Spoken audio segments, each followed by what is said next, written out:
এখন তো তাহলে আমাদের উভয় সংকট, আর এই উভয় সংকটের মধ্যে আমরা সুষ্ঠুভাবে। তোমরা হলে শুভ শক্তির পরিচায়ক, তাই তোমরা কোনো মতেই বিচলিত হয়ে পড়বে না। এই ভয়ঙ্কর কাজে যদি আগে থেকেই তোমরা বিচলিত হয়ে পড়ো, যদি মনের জোর হারিয়ে ফেলো, তাহলে তার অর্থ পরাজয়কে আগে থেকেই স্বীকার করে নেওয়া। কিন্তু তোমরা সেটা করতে পারো না। কিন্তু আচার্যদেব, আপনি যা বলেন তাতে তো আমাদের এখন উভয় শক্তির সাথে লড়তে হবে। একদিকে দ্বিগুণ শক্তিশালী মোহিনী, আর অপরদিকে ওই কাকন মালা। আর তাই জন্যে তোমরা বিচলিত হয়ে পড়ছো। মনোবল হারিয়ে ফেলো না, বিচলিত হয়েও না। আচার্যদেব, আমরা জানি আপনি সবসময় আমাদের সঙ্গে আছেন, কিন্তু তবুও কোথাও যেন।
গোলকে আমার আশীর্বাদ আর শক্তি একত্রিত করে রাখা আছে। এই স্ফটিক গোলক তোমাদের কাছে থাকলে তোমাদের ক্ষতির সম্ভাবনা কিছুটা হয়তো কমবে, আর এই স্ফটিক তোমাদের সুরক্ষাও প্রদান করবে। আচার্যদেব, আমরা জানি আপনি আমাদের সঙ্গে আছেন, তাহলে আমাদের দুশ্চিন্তা কিসের? যখনই অশুভ শক্তি আমাদের ব্যর্থ করতে আসবে, তখনই আপনি আমাদের পাশে এসে দাঁড়াবেন। আমার আশীর্বাদ তোমাদের সাথে ছিল, এখনো আছে, আর ভবিষ্যতেও থাকবে। কিন্তু একটা কথা সব সময় মনে রেখো, এই যাত্রা কিন্তু তোমাদের, এই পথ চলতে হবে তোমাদের, লড়াইও তোমাদের করতে হবে। তাই আমার ওপরে সম্পূর্ণভাবে নির্ভরশীল হয়ে থাকা তোমাদের কখনোই চলবে না।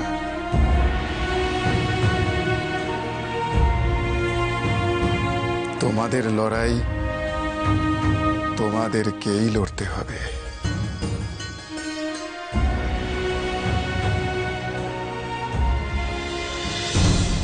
তুষার রাজ্য মানে বরফের দেশ, আমলো যা, সেখানে যাওয়া তো খুব একটা সহজ নয়। এই কথাটা ঠিক, সেখানে যাওয়া মোটেই সহজ নয়। আর তাছাড়া পথ তো আমাদের হচ্ছে না। এক কাজ করা যাক। কি?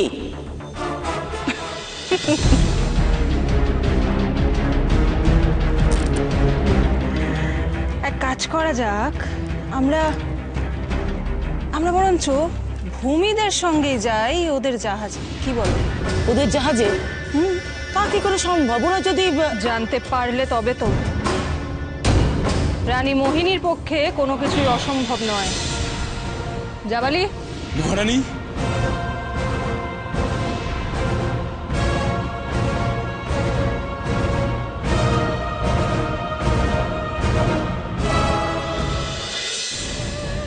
রানীমা, আপনার তো ক্ষমতার অন্ত নেই দেখছি। আমলো যা, সত্যি ছুরি তোর এলেম আছে। তোর সঙ্গে জোট বেঁধে আমি খুব একটা ভুল করিনি। আসলে আমাদের রানীমার কাছে এসব একেবারে জল ভাত। অনেক কঠোর তপস্যা করে ইনি ক্ষমতা পেয়েছেন, তো তাই আর কি। বলতা, অনেক হয়েছে, থাম এবার। এবার তোদের সকলের পাখি হওয়ার।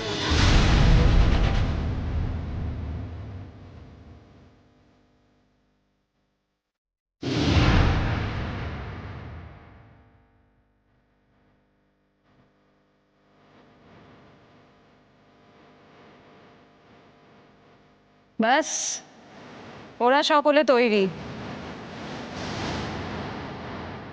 এবার আমি নিজে পাখি হয়ে মরণ দশা, কি ভেবেছিস তুই? আমাকে এখানে ফেলে পালিয়ে যাবি তুই? ওই মতলব ছেড়ে দে, এই ভুলটা করিস না। আমি কিন্তু পিশাচকে ডাকবো, আর তোর এমন হাল করে ছাড়বো যে তুমি ভাবলে কি করে তোমার ফেলে আমরা সবাই চলে যাব গুরুমা? তুমিও যাবে আমাদের সঙ্গে।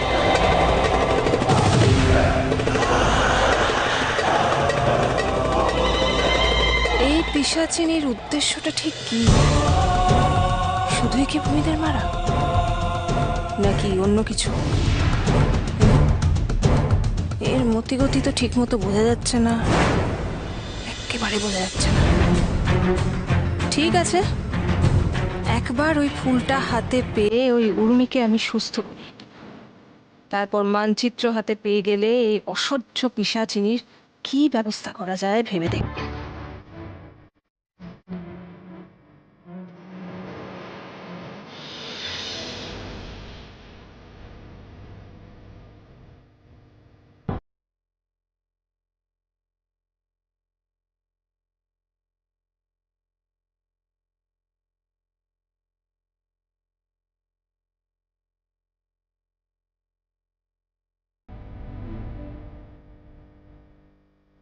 ওস্তাদ, এ এ তো চরম ঠান্ডা। হ্যাঁ ওস্তাদ, এ তো ঠান্ডায় নাড়িভুড়ি সব জমে যায় গো। ওরে বাবা, চারিদিকে কি বরফ পড়েছে গো। সে আর বলতে রে, আমার নিজেরই তো কলজে টলজে সব কিরকম সেঁধিয়ে যাচ্ছে।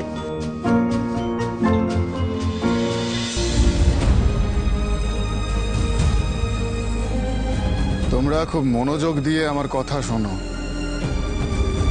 এরপর এখান থেকে জলের ধারা অত্যন্ত সংকীর্ণ হয়ে গেছে। সেই সরু জলধারা দিয়ে জাহাজকে খুব বাঁচিয়ে এগিয়ে নিয়ে যেতে হবে। ওখান দিয়ে যত এগোতে থাকবে দেখতে পাবে এক হিমচূড়া, এক বরফের পাহাড়। সেই বরফের পাহাড়কে অতিক্রম করতে পারলেই তোমরা পৌঁছবে তুষার দেশে। আর আপনি আচার্যদেব? এই পথে আমি এই পর্যন্তই তোমাদের সঙ্গে ছিলাম। এর পরের পথ তোমাদেরকেই অতিক্রম করতে হবে হয়নি। তাছাড়া আমাকেও এবার নতুন করে সাধনায় বসতে হবে। মনে রেখো, সব সময় আসন্ন বিপদ বুঝে তোমাদের সিদ্ধান্ত নিতে হবে, অত্যন্ত সাবধানে। তবেই তোমরা বিজয়ী হবে। শুভমস্তু।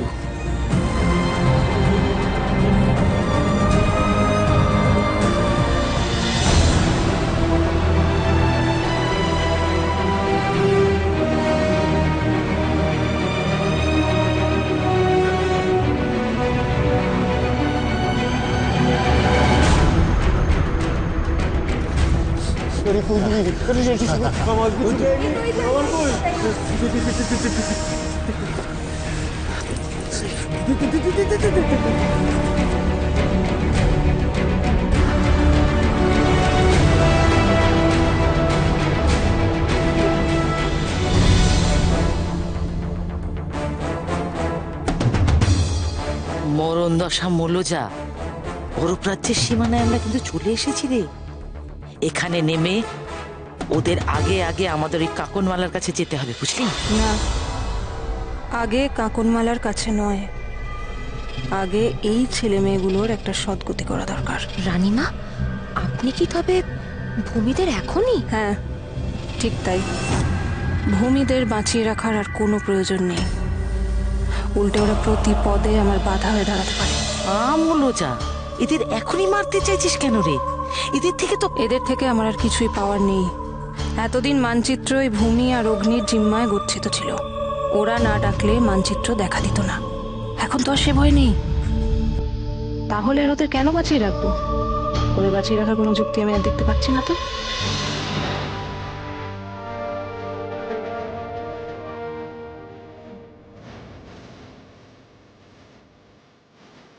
আচ্ছা তোতা, বলছি পৃথ্বীরাজকে এত ধীরে চালাচ্ছ কেন বলো তো? কি আর করবো বলো, জাহাজের তলায় জলের স্তর ক্রমশ জমাট বেঁধে যাচ্ছে।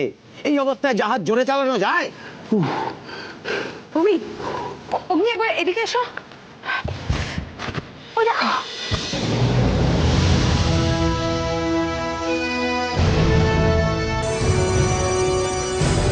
দেখে মনে হচ্ছে ঠিক যেন কাচের চাদর বিছানো আছে নিচে। কি স্বচ্ছ তাই না? অতল সমুদ্র দেখা যাচ্ছে। আরে না রে বাবা না, ওরা কপাল আমার। এই ভুল কিন্তু তুই কিছুতেই করতে যাস না। কিসের ভুল আবার? ওরা কপাল আমার। আরে ওই ভূমি আর অগ্নি হলো শুভ শক্তির প্রতীক, আর ওদের যদি এখনই মারতে যাস তাহলে তোর এমন শক্তিক্ষয় হবে না যে ভাবতেও পারছিস না। তাই ওদের এখন মারার কথা ভুলে যা। আমি যে জানতাম তুমি নিজেও ওদের মারতে এসছো। পিশাচ তো সেটাই। করে মারতে তো আমিও ওদের চাই, কিন্তু এখন মারলে তুই নিজের বিপদ নিজে ডেকে আনবি। আমার কথা শোন, এখন এইসব কিচ্ছু করতে যাস না। আরে বাবা, গোলাপি মায়ার দেশে আগে পৌঁছে যায়, সেখানে গিয়ে তোর শক্তি বাড়িয়ে নে, তারপর মনের আনন্দে ওদের মেরে ফেল। আর তুই কেন, তখন তো আমি ওদের একেবারে শেষ করে দেব। রানীমা, এই পিশাচিনীর উদ্দেশ্যটা কেমন যেন ঠেকছে তাই না? গোলাপি মায়ার দেশ নিয়ে ইনার এত মাথা ব্যথা কেন বলুন তো? সেটা তো আমিও ভাবছি। পিশাচের কথায় আমাদের সঙ্গে জুড়ে বসলো, এখন হঠাৎ আবার এই পিশাচিনীই ওদের মারতে চাইছে না। অগ্নি, হয়নি, এইদিকে।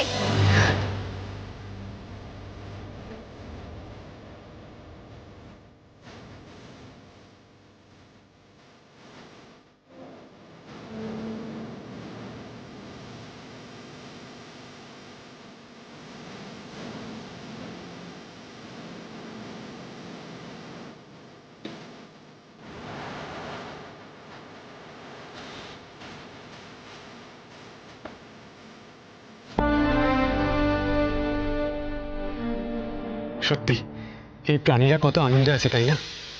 এদের মধ্যে না আছে লোভ, না আছে হিংসা, না আছে লালসা। ঠিক বলেছো অগ্নি।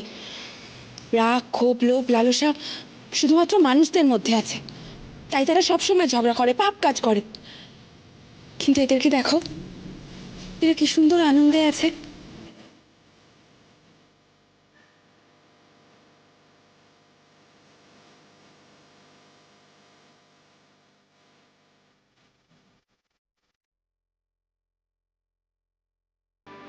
ওই দেখো তোমরা, বড় পাহাড়। ওস্তাদ, সামনে। হ্যাঁ হ্যাঁ হ্যাঁ, আমি দেখেছি। তোতা, এবার খুব সাবধানে জাহাজ চালা। এই সেই বরফ চূড়া যার কথা আচার্যদেব আমাদের বলেছিলেন। শোনো তোতা, আমার মনে হয় এই বরফ চূড়া পার করতে পারলেই আমরা পৌঁছে যাব তুষার দেশে।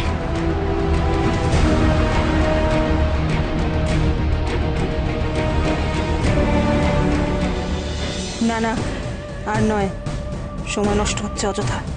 সেই বরফের দেশ যে কোনো সময় চলে আসবে। আর নয়, ওদের আমি এই বেলায় শেষ করবো। আমলোজা, কেন তোর মগজে সহজ কথাটা ঢোকে না বল দেখি? এইভাবে শুভ শক্তিকে মারতে গেলে আমাদের কতটা শক্তি নষ্ট হবে সেটা হোক নষ্ট, শক্তি ক্ষয় হলেও আমার আপত্তি নেই। গোলাপি মায়ার দেশে গিয়ে আবার সেই শক্তি আমি ফিরিয়ে আনতে পারবো, কিন্তু এখন আমি আর অপেক্ষা করতে পারবো না। তুমি বলো, তুমি আমার সঙ্গ দেবে কি দেবে না? আরে বাবা, মরণ দশা আমার কথাটা না, আর কোনো কথা নয়। তুমি যদি আমার সঙ্গ না দাও, এক্ষুনি আমি পিশাচকে ডাকবো আর তোমায় ফিরিয়ে নিয়ে যেতে বলবো। ওরা কপাল আমার, তোর জেদ এত যে কি আর বলবো। বেশ, তবে তাই হোক। নে চল, যা করার এখনই কর।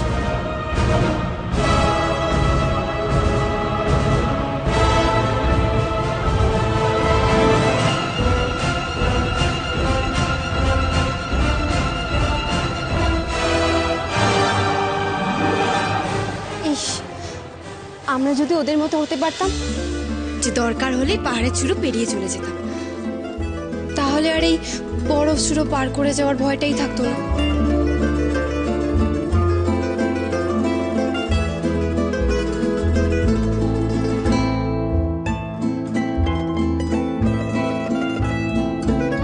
তুমি সাবধানে চালাতে থাকো তোতা, আমরা এদিকে খেয়াল রাখছি।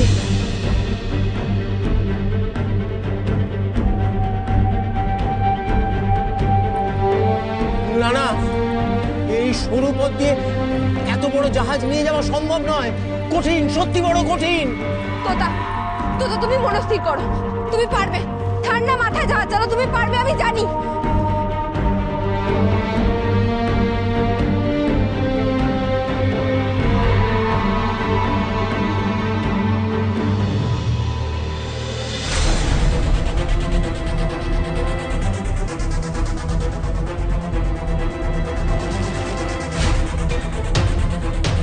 ওই যে ওই সেই বরফের চূড়া, ওই চূড়ায় একবার যদি ধাক্কা খায় ভূমিদের জাহাজ একেবারে ভেঙে খান খান হয়ে যাবে। সব কটা তলিয়ে মরবে এই বরফ গলা জলে। কিন্তু রানীমা, তোতা তোতা তো তুখর এক নাবিক, সে যদি কোনোভাবে এই বরফের চূড়াকে পাশ কাটিয়ে বেরিয়ে যায় তাহলে? যাবে না, অত সহজ নয়। মরণ দশা আমি থাকতে এত সহজে ওরা পার পাবে না। হাতটা দে তো রে মোহিনী।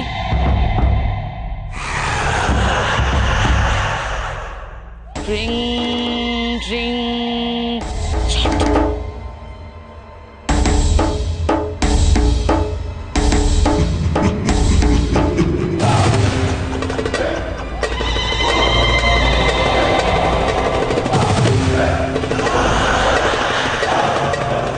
নে, এবার ধোঁয়া ছাড়, আলো ধোঁয়া, চারপাশে আধার হয়ে আসুক, যে আধারে ওরা কিচ্ছু দেখতে পাবে না।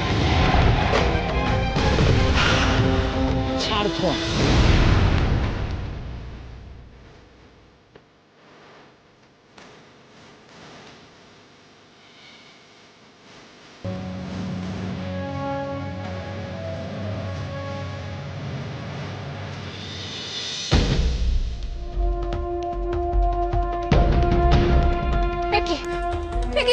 হঠাৎ করে কি হলো? আধার নেমে এলো কেন? আমি এই অন্ধকারে কিছুতেই পৃথ্বীরাজকে চালাতে পারবো না। বরফ কাটিয়ে পাহাড় চূড়ায় ধাক্কা লেগে যেতে পারে, আমি কিছুতেই যেতে পারবো না।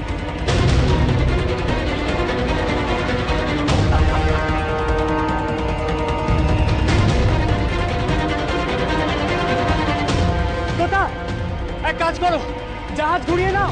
অসম্ভব, এই অন্ধকারে জাহাজ ঘোরানো অসম্ভব, তাতে বিপদ আরো বাড়বে, জাহাজে ধাক্কা লাগবে যে কোনো সময়। এবার তবে কি হবে? এর থেকে রক্ষা পাওয়ার কি কোনো সম্ভাবনা নেই?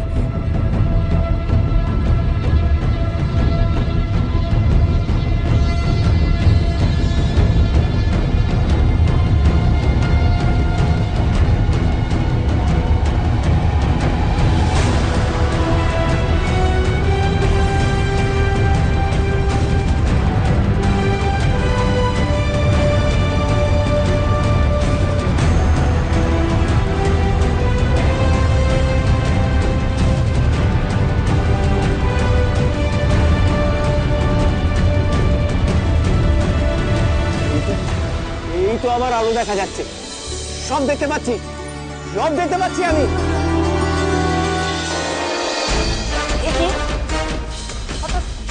কি করে এমন হলো? হওয়ার কথা ছিল না। জাহাজে কোত্থেকে এলো? কোত্থেকে?